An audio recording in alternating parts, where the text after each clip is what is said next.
Imagine waking up every morning with a sense of clarity and purpose. No distractions, no emotional turbulence, no financial anxiety, no regret over careless words spoken in haste. Instead, you move through your day with precision, discipline, and inner peace. Your thoughts are deliberate, your emotions are managed, your finances are under control, and your speech is measured. This is not the life of some ancient philosopher or isolated monk. This is a life accessible to anyone who chooses to master themselves. And at the heart of this mastery lies an ancient philosophy that has stood the test of time: Stoicism.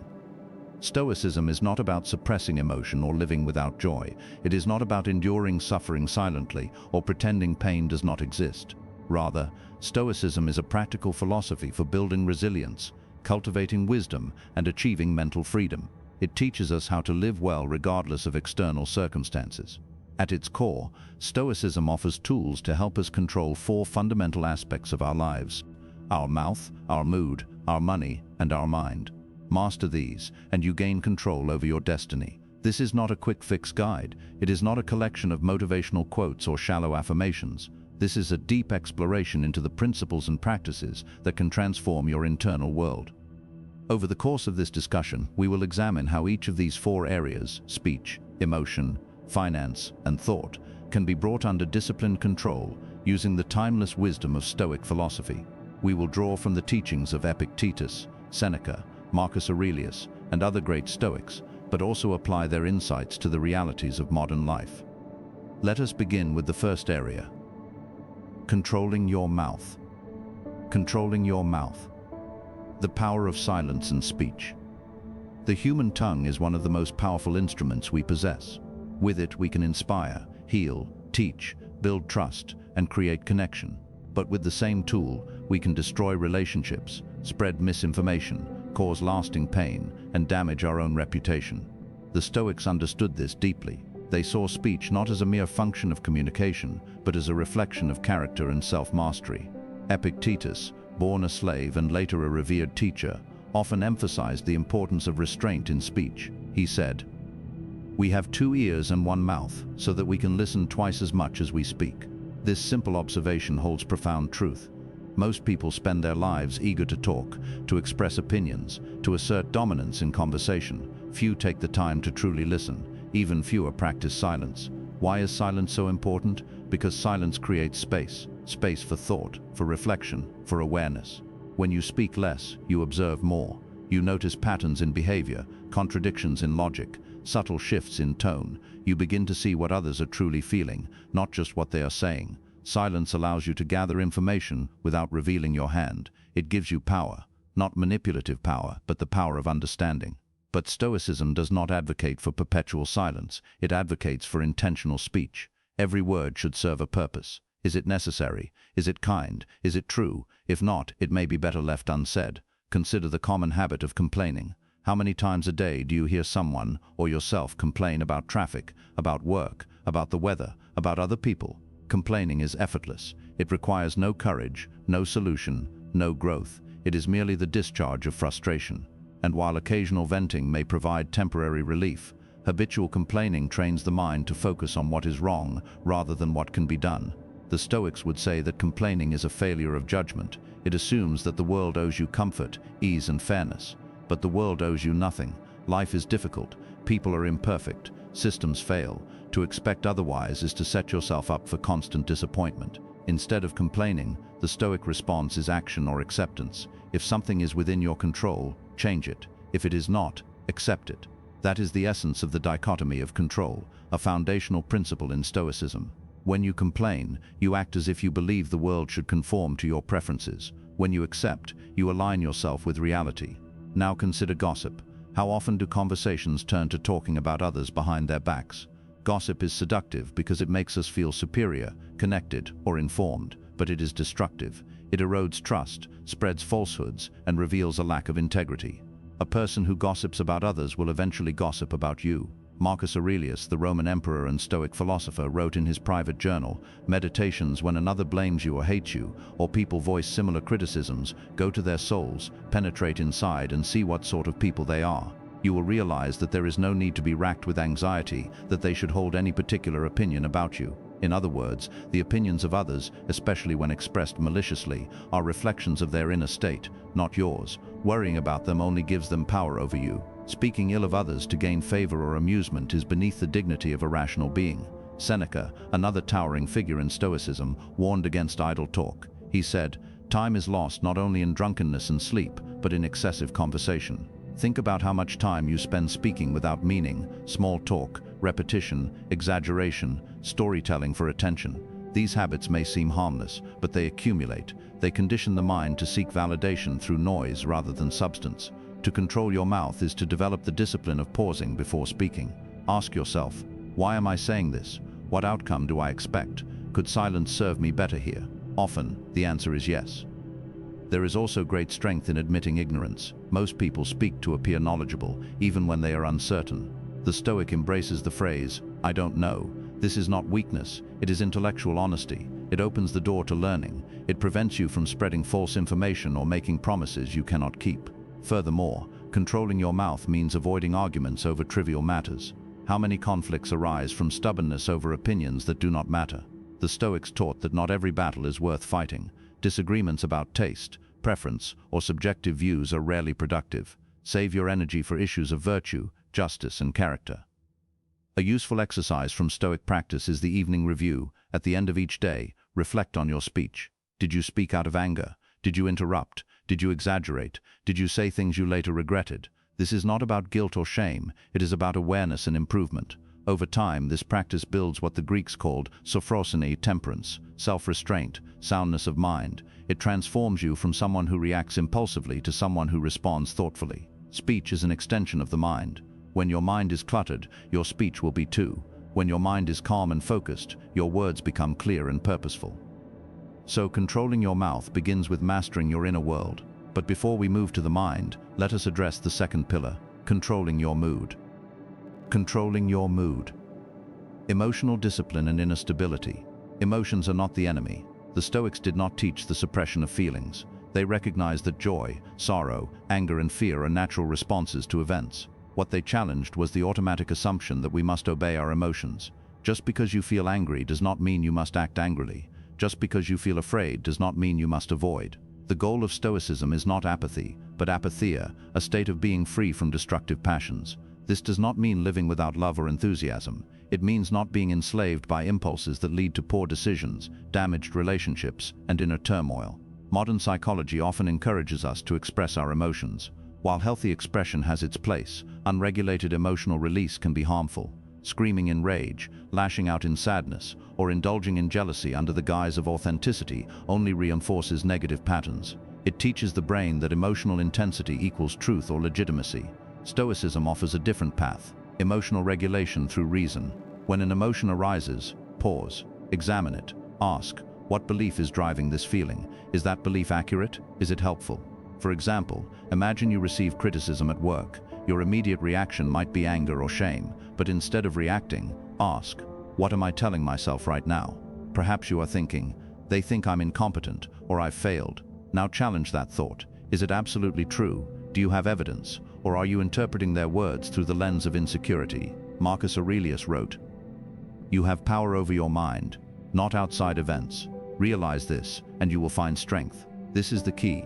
Events do not upset us. Our judgments about events do. Someone cuts you off in traffic, the event is neutral. But if you think, that idiot ruined my morning, you generate anger. If you think, they must be in a hurry, you might feel neutral or even compassionate. This cognitive shift is central to Stoic emotional control. It aligns closely with modern cognitive behavioral therapy (CBT), which also teaches that thoughts mediate between events and emotions. Another powerful Stoic technique is Premeditatio Malorum, the premeditation of evils. This involves visualizing worst-case scenarios not to induce fear, but to prepare the mind. Imagine losing your job, imagine failing an exam, imagine being betrayed by a friend. Then ask, could I endure it? What would I do? How would I respond? This practice reduces the shock of adversity. When you have already imagined hardship, it loses its power to destabilize you. You become emotionally resilient because you have mentally rehearsed difficulty. Seneca practiced this regularly. He lived in constant awareness of death, exile, poverty, and illness, not to despair, but to appreciate what he had and prepare for loss. He said, "He suffers more than necessary who suffers before it is necessary." By confronting fears in advance, you rob them of their emotional charge. You stop running from discomfort and start accepting it as part of life.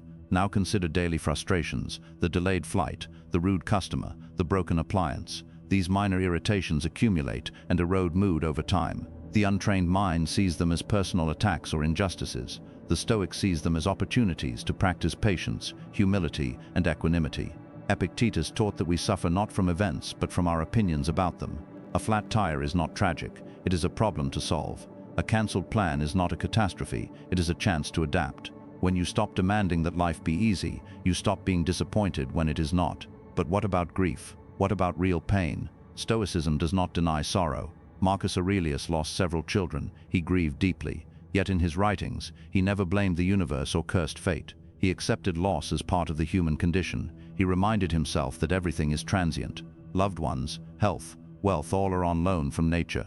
This is not cold detachment, it is profound acceptance. It allows you to love fully while knowing that all things pass. It prevents attachment from turning into suffering. To control your mood is not to eliminate emotion, but to prevent emotion from controlling you. It is to respond to life with wisdom rather than reactivity. It is to cultivate a steady inner climate regardless of external storms. One practical method is journaling. Each morning, write down your intentions. Each evening, review your emotional responses. Where did you lose composure?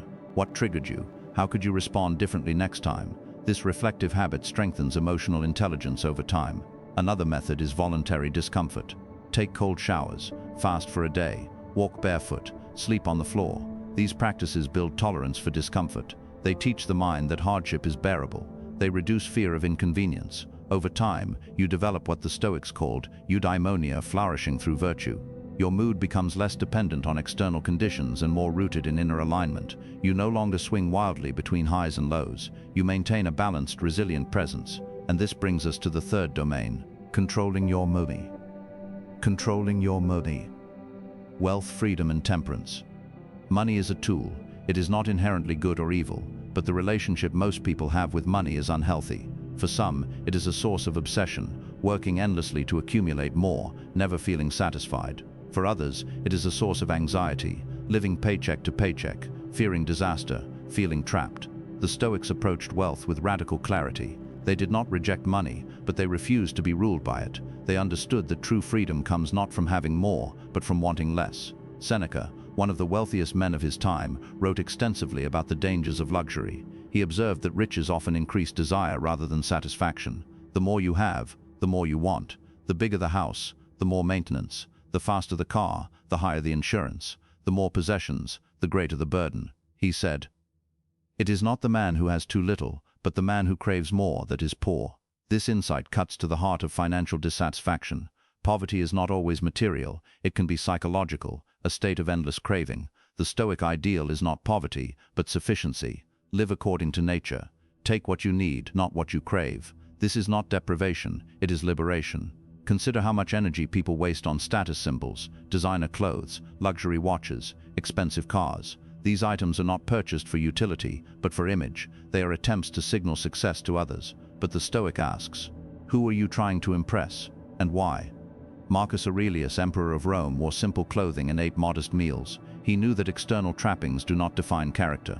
True worth comes from integrity, courage, and wisdom, not from possessions. To control your money is to align your spending with your values. Ask, does this purchase bring me closer to my goals? Does it support my health, relationships, or growth? Or is it impulse, habit, or social pressure? Budgeting is a Stoic practice. It brings awareness to where your resources go. Most people spend unconsciously. They do not know how much they earn, how much they owe, or where their money disappears. Financial ignorance leads to stress and poor decisions. Create a budget based on needs, savings, and meaningful wants. Track your expenses, eliminate wasteful spending, pay off debt aggressively, build an emergency fund, invest wisely. But beyond mechanics, control your money by mastering desire. The Stoics practiced ascesis, training through simplicity. They voluntarily limited comforts to strengthen self-discipline. Try living as if you were poor for a week. Cook simple meals, avoid entertainment purchases, use public transportation. You will discover how little you actually need to be content. This practice reveals the illusion of necessity. That daily coffee, that subscription service, that online shopping habit, they are not essential. They are choices, and every choice either serves your freedom or undermines it. Debt is a form of slavery. When you owe money, you surrender autonomy. You must work to pay creditors. You live in fear of missed payments. The Stoic avoids debt whenever possible, especially consumer debt.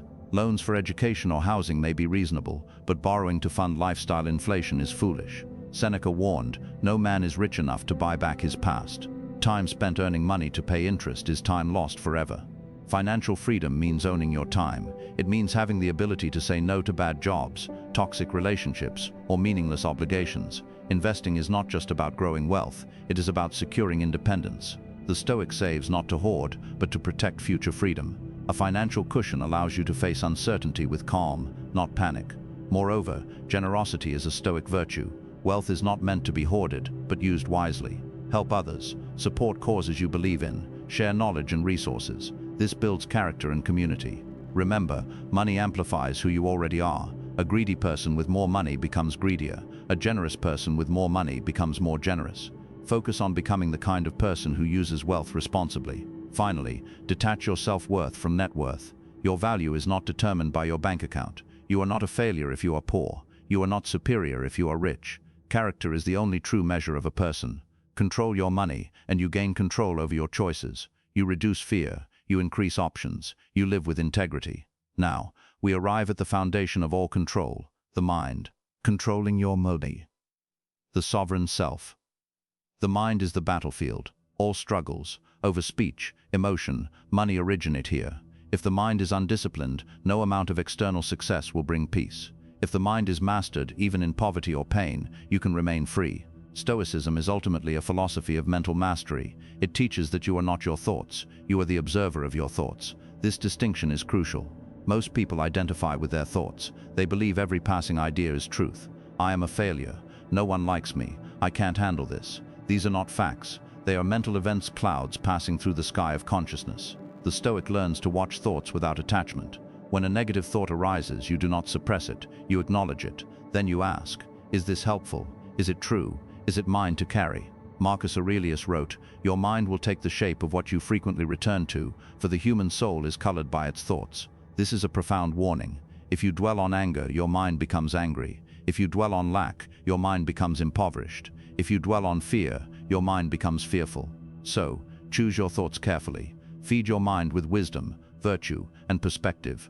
Read philosophy, study history, reflect on mortality. These practices elevate your mental environment. One of the most powerful Stoic exercises is memento mori, remember that you will die. This is not morbid, it is clarifying. When you remember that life is short, trivial concerns fade, grudges lose weight, procrastination dissolves, you are motivated to live with purpose. Ask yourself, if I died tonight, would I be proud of how I spent today? Would I regret the time wasted on gossip, envy, or distraction? This question brings immediate focus.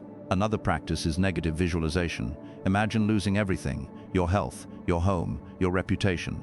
Not to depress yourself, but to appreciate what you have. Gratitude is not passive. It is an active recognition of blessing in the present moment. The untrained mind seeks pleasure and avoids pain. The trained mind seeks meaning and accepts discomfort. Pleasure is fleeting. Meaning endures. Stoicism teaches that obstacles are not impediments, they are opportunities. Every challenge contains the seed of growth. Difficult people teach patience. Failures teach humility. Losses teach detachment. Hardship teaches resilience. Epictetus said, it's not what happens to you, but how you react to it that matters. Two people can experience the same event, one breaks down, the other grows stronger. The difference is mindset. To control your mind is to cultivate attention. Most people live in mental fragmentation, constantly distracted, multitasking, reactive. The Stoic practices presence. He focuses on one task at a time. He resists the pull of urgency. He guards his attention like a treasure. Begin each day with intention. Set your philosophical compass. Remind yourself of your values. Visualize challenges and rehearse your response. This is mental preparation. Throughout the day, check in with yourself. Am I acting with wisdom? Am I staying aligned with my principles? When you catch yourself drifting into irritation, laziness, or complaint, gently correct course. The mind is like a garden. If left untended, weeds grow. Negative thoughts, fears, distractions take root. Daily cultivation is required. Reflection, reading, writing, meditation. These are the tools of mental hygiene. Sleep is also a form of mental control. A tired mind is weak. It succumbs to cravings, impatience, and irrationality. Prioritize rest. Protect your sleep schedule. Your mind depends on it. Finally, accept that full control is impossible. Thoughts will arise, emotions will surge, mistakes will happen. The goal is not perfection but progress. Each day, strive to be slightly more aware, more disciplined, more virtuous than the day before. Integration, living the Stoic. Life controlling your mouth, mood, money, and mind is not four separate projects. They are interconnected expressions of one discipline, self-mastery. When you speak wisely, your mind is calm. When your emotions are regulated, your decisions improve. When your finances are stable, your anxiety decreases. When your mind is clear, all areas benefit. Stoicism is not a theory. It is a way of life. It demands practice. It rewards consistency. It does not promise ease, but it delivers freedom. Start small. Choose one area to focus on. Maybe it is speaking less. Maybe it is tracking your expenses. Maybe it is journaling each night. Build the habit. Master it. Then move to the next. Surround yourself with reminders. Quotes on your wall. Books on your shelf. Role models in history. Let the wisdom of the Stoics echo in your daily choices. And remember, you are not alone. Every great thinker, every wise leader, every resilient person has faced doubt, fear, and failure. What sets them apart is not immunity to struggle, but the decision to rise above it. You have the same capacity, the same rational mind, the same spark of virtue. The only question is whether you will cultivate it. Control your mouth. Speak with purpose. Control your mood. Respond with wisdom. Control your money. Live with sufficiency. Control your mind. Think with clarity. This is mental